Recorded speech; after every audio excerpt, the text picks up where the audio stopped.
Hi, everyone. Welcome back to Dear HR Insider, where we take your real workplace questions and get expert insights from our HR and business pros. Today's conversation is all about team transitions. With the economic uncertainties lingering in the second half of the year, there are tough talent decisions being weighed across the region. Some of those decisions may include reducing the size of a team, which are never easy calls to make and frankly are quite easy to execute poorly. Yeah. Today, we are talking with Mary Jo Baweja, president of Blank Canvas Consulting, whose work in part focuses on helping employers and employees make graceful career transitions during those tough times. Lisa Cooper, our founder and president of Cooper People Group, is also here with us today. Good morning. Good morning. Mary Jo, Good morning. Thank you so much for being here with us today. Happy to do so. Thanks for having me. Of course. So, Mary Jo, I understand you've been helping employers with outplacement services during times of organizational transition for over 25 years. What should leaders faced with a tough decision about reducing workforce be thinking about? And maybe perhaps you could share a little bit about layoffs gone really well and maybe some that have not gone well at all. Yeah, well, that's a great question. And it's not something that comes naturally to people because when we have to release people or downsize people, that's not something we do every day. Yeah. So we don't think about it every day. It's kind of like the Undertaker. You don't think about that every day. I live in that world, so I think about it every day and see a lot of the things that go well and don't go well. So some of the things sound like common sense. Yeah.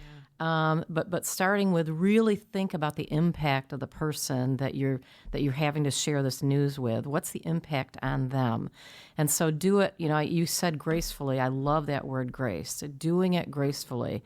So taking the time to meet with them face to face if you can, and share the news succinctly and briefly and to the point. But letting them have a chance to respond and to hear what you've had to say, and then to leave the meeting gracefully. So if you can do it in person, if you can do it face to face, that's great. If you can do it privately, be direct, be compassionate, and give them a chance to respond. And then be clear, and then move on. So it shouldn't be a long meeting, but it should be in person. It shouldn't be over text or email. I've seen that. It's not good. No. And again, I understand with logistics, sometimes massive companies have to do that. But if you can avoid that, doing that. Mm-hmm. One of the things that I think we've seen with our clients too, the clients that do this well, and not that anybody has bragged to be like, I'm great at laying people off, right? Like that's not a badge of honor most of us look to wear. But treating people with compassion, I think a lot of people too, they have thought about those logistics. What room?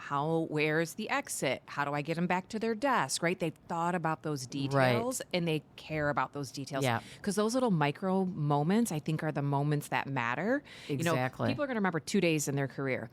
Their first day and their last day. Right. And how someone made them feel on those 2 days. Exactly. And everything else is a blur in between there. Right. So, thinking about your talking points. To your point, I love the be succinct, right? This isn't a 20-minute long conversation. This is like a 3 to 4 minute conversation. Exactly. And then, oh, by the way, I have some paperwork because you're probably offering a severance package or a separation agreement, or, there's other, things that we want to offer in a transition letter. And we're going to talk about COBRA and all the HRE things that I get really jazzed about, right?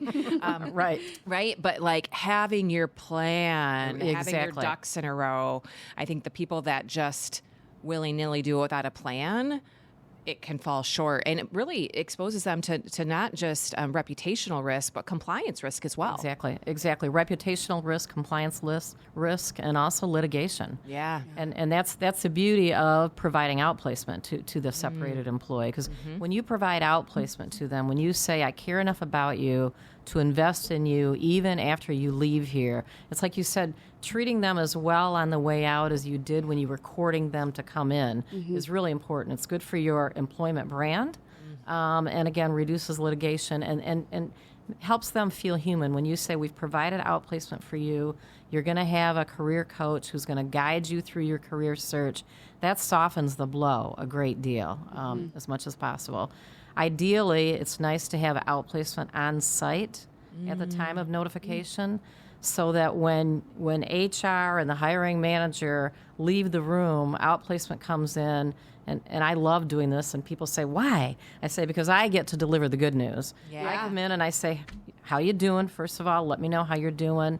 Second of all, I'm here to tell you you're going to be okay. You're not going through this alone. You've got a partner. You've got a system. We're going to get you through this. So doing that compassion all the way through is key. Because if you don't have that, right, you walk out of that room. I've never been laid off at this point in my career, right? But I imagine you walk out of that room with a feeling of defeat, even if it's just a business decision, right?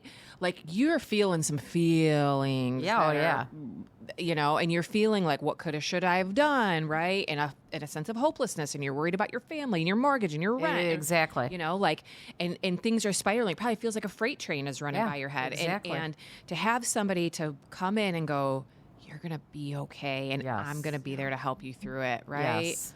Okay. I mean, yeah. I can take a deep breath. Exactly. I can walk out of here with my head held high and know that I'm going to land on my feet. Because on that day, the rug gets pulled out from under you. All of a sudden, your calendar's empty. You may not even have your phone anymore. Yeah.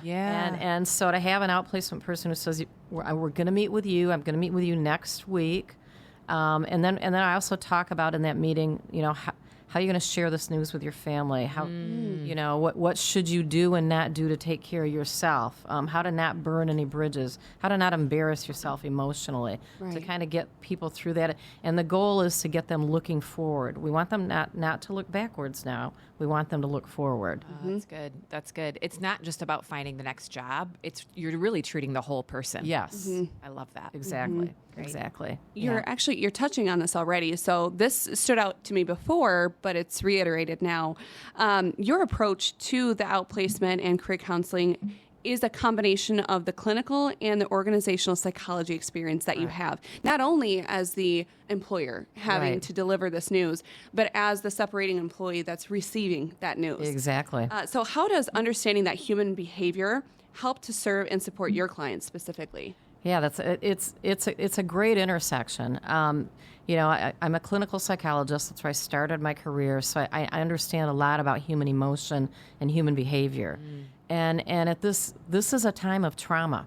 When my job goes away and I didn't know that was coming, or for sure know it was coming. Many times people suspect, but I didn't know it was coming. When something happens to me that's out of my control, that impacts my well-being or the well-being of somebody that I love, that's the definition of trauma. Yeah. And so what we need to do is we need to soften that trauma. So I know I need to meet people where they are. I'm not going to sit down and go, okay, we're going to work on your resume first, then how to sell yourself. And no, it's how are you doing emotionally? Are you grieving? Is your self-esteem shot? And I know how to guide people through the emotional pieces of it. I'm better at that actually than I am at resumes. Resumes are, you can get a resume on ChatGPT now, and that's not what it is. It's about emotionally getting yourself put back together. And I love that when people reinflate and I'm next to them, with them, across the table, and I see them reinflate. I'm just like, mic drop, my work here is done. Yeah, I love that. And you've helped so many of our clients, because I think most employers want to take good care of their people. Right. Even on their way out the door. They feel terribly that this has happened, right? They care for that individual. They probably worked with them for years. And you can help that employer who's not good at that stuff. Right. Who is, way in over their skis. To really help that employee transition gracefully. Yeah. Yeah. And when I work with the employers, the one thing that they often forget is I'll talk about prepping for the meeting and do's and don'ts and what to say and what not to say. And then I'll say, by the way, you who have to deliver this horrible news, how are you going to take care of yourself? At the end of the day, what are you going to do for you? Yes. Because this affects you too. If you're somebody who says, I love delivering this news, then I have a diagnosis for you. Yeah. So it's not a positive one. Right, exactly. So to remember that too, when you're the one that has to deliver the news, how are you going to take care of yourself? Yeah.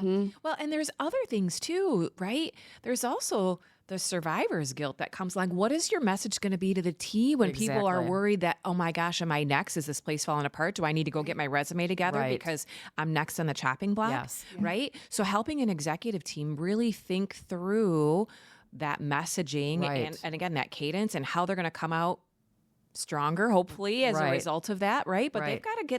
they've got to get themselves in the right spot and Yeah. get their messaging in the right spot to bring the rest of the organization along Exactly. as well. And you mentioned that survivor's guilt, the employees that remain, and it's really important for them to hear from leadership as soon as possible about where we're at. And then employees that remain, sometimes they feel awkward. Can I reach out? They've let Mary Jo go. Can I reach out to her? Shouldn't I? That's part of that survivor's guilt. And it's an awkward piece that we like to help people work through as well. And we need to tell our employees, what do you do if Mary Jo reaches out? Yeah. Right? Right. Personally or professionally, right? I mean, there's a whole host of HR things that can erupt with that. So Yep. it's really clear that people know what to do. Right, exactly. Mary Jo shows back up. Right. Right? Or Exactly. she calls or she invites you to lunch, right? Right. Yeah. Yeah. Good stuff. Yeah. Yeah, this has been a really good conversation, and we really appreciate your perspective, your insights, Mary Jo. What has really stood out to me from this is the human behavior. I think just from the experience that I've seen and I have felt is it can be very cold. It's a very Right. chopping block. Okay, you're done. We'll see you. It's a Goodbye. transaction. Yep. Completely, but remembering that human side of it is Right. so important.